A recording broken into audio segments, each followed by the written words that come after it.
నమస్తే, ఎలాగున్నారండి? అందరూ బాగున్నారా? మేము కూడా బాగున్నాము. చూడండి, ఈరోజు శనగల కూర చేయబోతున్నాను. దీన్ని వచ్చి చోలే మసాలా అంటారు పంజాబీ వాళ్ళు. ఇది యాక్చువల్లీ నార్త్ ఇండియన్ స్టైల్ది. నేను ఇవి రాత్రి నానబెట్టేసి 3 విజిల్ కుక్కర్లో వేసి ఉడకబెట్టి పెట్టుకున్నానండి.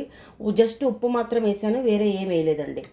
తర్వాత వచ్చి చూడండి, దానికి కావాల్సింది మసాలా: కాశ్మీరీ చిల్లీ పౌడర్, ధనియా పౌడర్, కొరియండర్ పౌడర్, తర్వాత వచ్చి పసుపు పొడి, ఉప్పు, red chilli powder, garam masala అండి.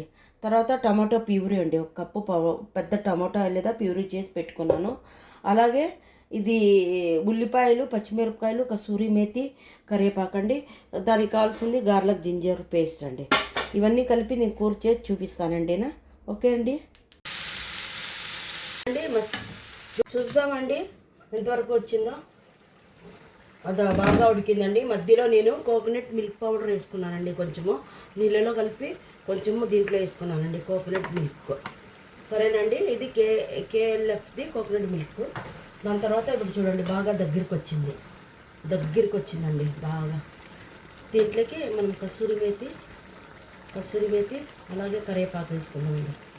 వేసుకొని లాస్ట్లో 1 టీ స్పూను నెయ్యి వేసుకున్నామండి. మా దగ్గర అంటే బట్టర్ లేదు, అందుకని నెయ్యి వేసుకున్నామండి. 1 టీ స్పూన్ నెయ్యి. దీంట్లోకి ఫ్రెష్ క్రీము, బట్టరు అన్నీ వేసుకుంటారండి. అవన్నీ మేము తినమన్నమాట. నేను కొంచెం డైటింగ్ అదిలో ఉంటాను, అందుకని ఇవన్నీ వేయనమాట అండి. వేసుకునే వాళ్ళు వేసుకుంటారు. వేసుకుంటే బాగా టేస్టీగా ఉంటుందండి, చాలా టేస్టీగా ఉంటుంది. చూడండి, అయిపోయింది. ఇంకా దీన్ని డిష్ చేసి నేను చూపిస్తానండి మీకు. సరేనండి, చూడండి ఎంత బాగా అయ్యిందో. చూసారండి, మీరు కూడా ట్రై చేయండి. ఇది చాలా బాగుంటుందండి. ఇది దీంట్లోకి ఇంకా క్రీము, బట్టర్ అన్నీ వేసుకుంటాను. అవన్నీ ఏం వేయలేదు, అయినా కూడా 1 స్పూన్ నెయ్యి వేసాను. దీని టేస్ట్ చపాతీ, ఫుల్కా, నాను అన్నిట్లోకి బాగుంటుందండి. ట్రై చేసి చూడండి, ఎంత బాగుందో చూడండి. సరేనండి.